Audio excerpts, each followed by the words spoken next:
Salut les petits sorciers, bienvenue dans cette nouvelle vidéo, j'espère que vous allez bien, moi ça va super. Aujourd'hui je vous retrouve pour une nouvelle vidéo comme tous les vendredis depuis maintenant quelques semaines. Ça me fait trop plaisir d'avoir pris ce rythme régulier, c'est vraiment génial.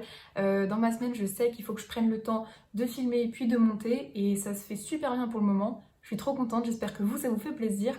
Et même j'ai des super retours de votre part et ça me fait trop plaisir. Donc encore une fois merci beaucoup pour tout ça. Vous êtes vraiment les meilleurs et c'est trop cool. Ça me motive à continuer et tout, donc j'adore faire ça et je suis trop contente et merci. Donc voilà, ça c'était le petit mot de début pour faire un mini point sur ce début de régularité, on va dire.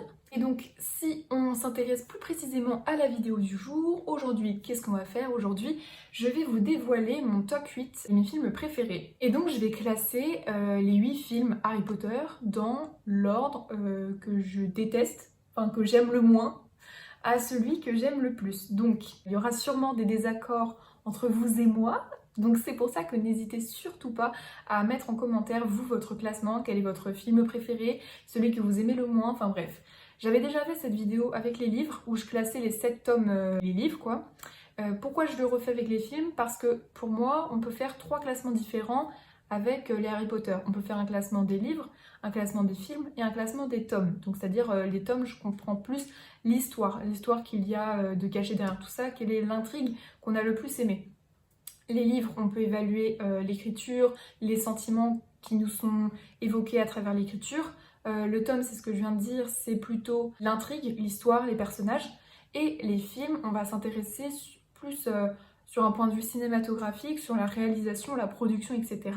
Et vous allez voir qu'il y a vraiment des choses que autant j'adore dans les livres, mais alors que je peux détester dans les films. Bon bref, j'ai assez parlé déjà comme ça. On commence tout de suite le classement avec mon film que j'ai le moins aimé.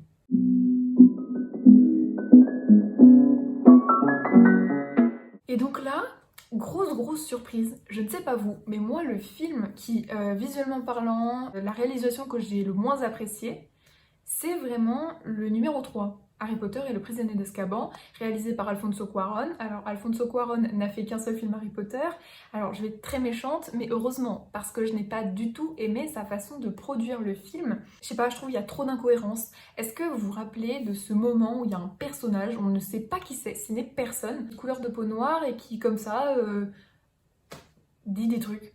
Et tu sais pas qui c'est personne, c'est juste quelqu'un qui fait avancer le fil de l'histoire, qui doit annoncer des choses dans l'histoire, mais cette personne n'est personne. Je sais pas, ça fait pas Harry Potter, c'est complètement différent des autres films, c'est pas fait comme ça normalement. L'écriture de J.K. Rowling, chaque personnage dit des paroles et chaque personnage a un rôle. On met pas, il y a déjà trop de personnages, à quoi ça sert d'en rajouter? Enfin bref, ça c'est une des choses que j'ai vraiment pas aimé dans ce film, mais vraiment toute la production, la réalisation, même le jeu des acteurs, enfin on voit dans la manière dont c'est filmé, etc., que c'est très différent des autres films, que ce soit ceux d'avant ou ceux d'après. Donc voilà, j'ai été vraiment déçue par ce film. Bon, j'avoue que c'est quand même mon préféré dans le sens où le tome 3 c'est vraiment le meilleur, l'intrigue elle est géniale, elle est incroyable, le livre il est parfait. Mais le film m'a beaucoup déçue. Bah, plus je le regarde et plus je me rends compte que je l'aime pas. Passons ensuite au suivant, et donc un autre que j'ai pas trop apprécié niveau film, c'est le 7 partie 1. Bon, là j'avoue, peut-être que l'intrigue en soi a influencé mon choix, puisque c'est pas très intéressant. Déjà, quand on n'est plus à Poudlard, c'est pas la même chose. Il n'y a plus cette magie.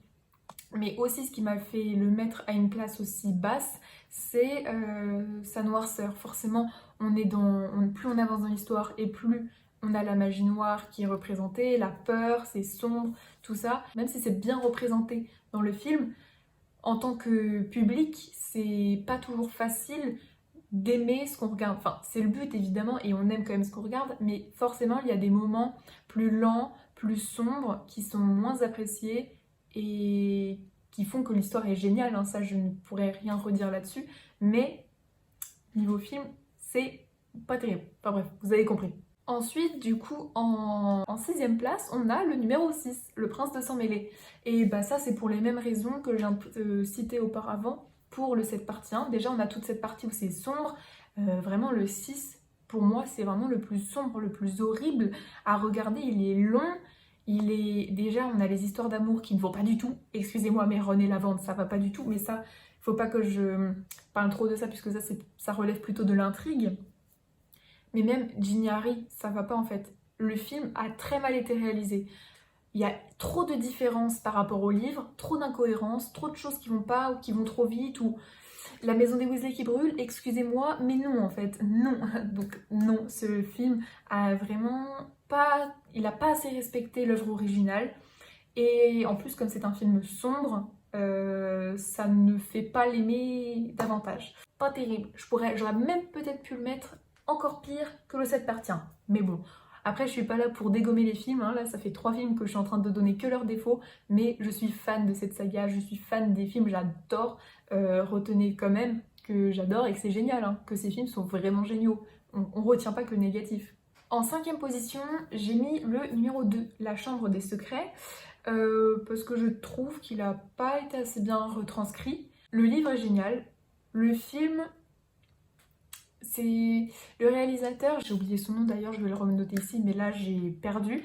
Le réalisateur est pas forcément le meilleur. On sent après, dans les autres films, que c'est un réalisateur différent encore une fois, et je sais pas.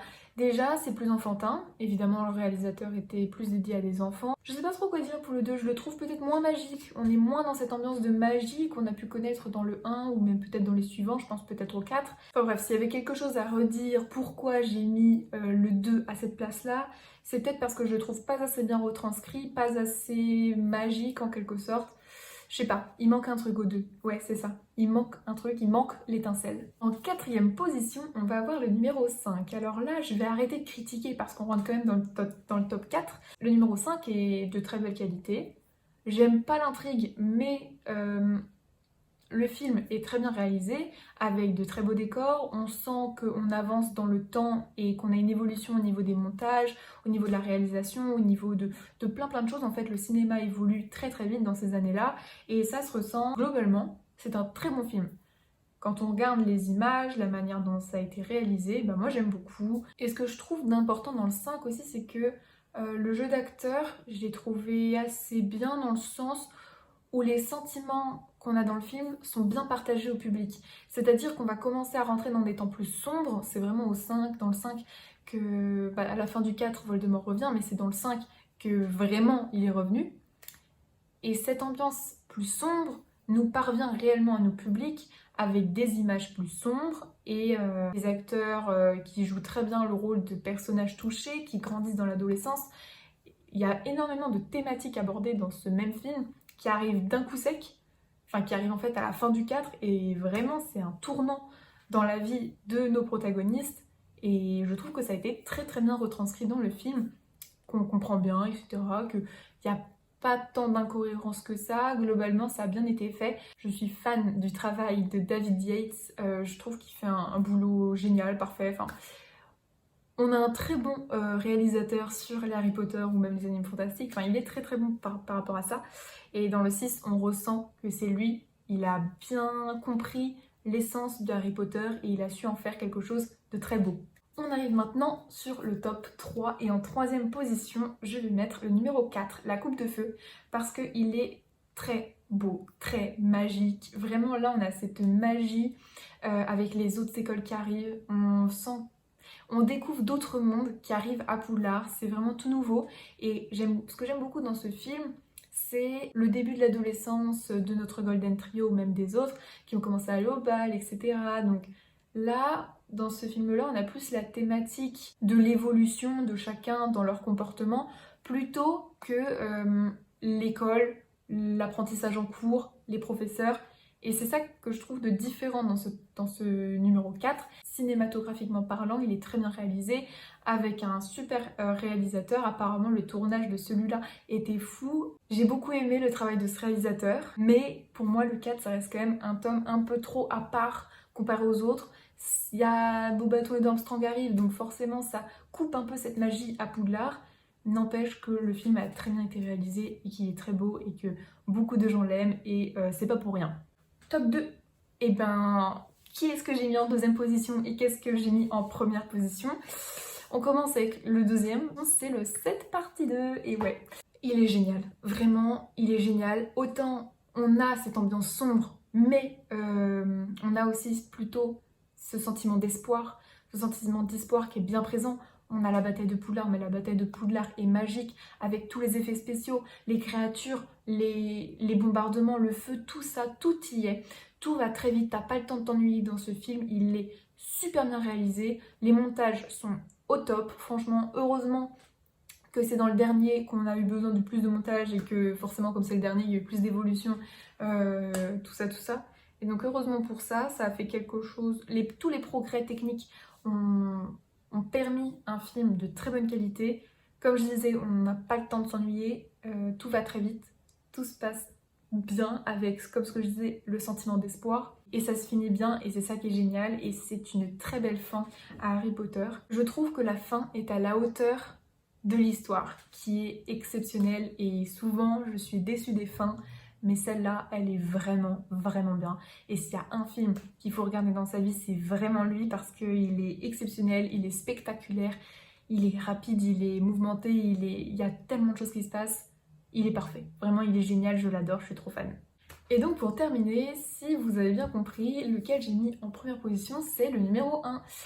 Et bah parce que c'est tout simplement le premier, c'est le premier et vraiment, l'argument qui m'a fait le mettre en première position, c'est que le défi de faire un premier film pour attirer du public et le faire entrer dans un univers qui va plus tard devenir le meilleur univers au monde, et ben le défi est réussi. Ce que je veux dire par là, c'est que vraiment, c'est le premier film qui doit capter l'attention du public, qui doit le faire venir, qui doit le faire revenir ensuite pour voir les prochains films. Et par rapport à ça, le défi, mais il est réalisé à la perfection. On a tellement de magie, on rentre dans un monde nouveau qui est parfait. Pour l'instant, il n'y a pas de cette histoire, il n'y a rien de sombre, tout est même lumineux, tout est magique et à regarder, c'est tout simplement parfait. C'est le genre de film qu'un enfant peut regarder sans problème, il sera content, mais un enfant comme un adulte, tout type de personne a forcément le sourire aux lèvres en regardant ce film qui est... Bon, on va se l'avouer, il commence à un petit peu vieillir, n'empêche qu'il est quand même assez bien pour un film de 2001. Je trouve qu'il a un peu vieilli, mais ça va encore. Enfin bref, il est très bien ce film, il nous donne envie de voir la suite, ça c'est clair. Il nous fait visiter un nouveau monde, nous faire découvrir un nouveau monde. On est avec Harry qui lui-même découvre un nouveau monde. C'est là qu'on rencontre plein de personnages et on arrive à suivre l'histoire sans problème. On s'attache aux personnages, on s'attache à tout en fait. C'est la découverte, c'est le tout début d'une suite exceptionnelle et on avait besoin d'un début aussi bon pour pouvoir faire des merveilles à la suite. Et par rapport à ça, moi je dis bien joué Chris Columbus parce que là, c'est top. Bon voilà, encore une vidéo où je parle beaucoup pour aujourd'hui, mais dès la semaine prochaine, vous allez voir des formats peut-être un peu plus différents. Là, c'est juste histoire de me poser, de faire un petit truc sympathique et pour vous proposer quand même un contenu. J'espère que cette vidéo vous a plu. Merci infiniment d'être resté jusqu'au bout. Je vous invite à aller checker mon Instagram puisque des projets se préparent pour des prochaines vidéos. Et j'ai besoin de vos avis, j'ai besoin de faire des sondages, etc. Donc rejoignez-moi sur Instagram, il va se passer plein de choses. J'ai trop hâte de vous partager ça, d'aller au bout de mes projets et de pouvoir vous montrer ça sur YouTube. Donc voilà, merci encore infiniment d'être resté jusqu'au bout, je vous adore, c'est grâce à vous que je peux faire tout ça. Donc merci et je vous dis à la semaine prochaine pour une prochaine vidéo. Salut!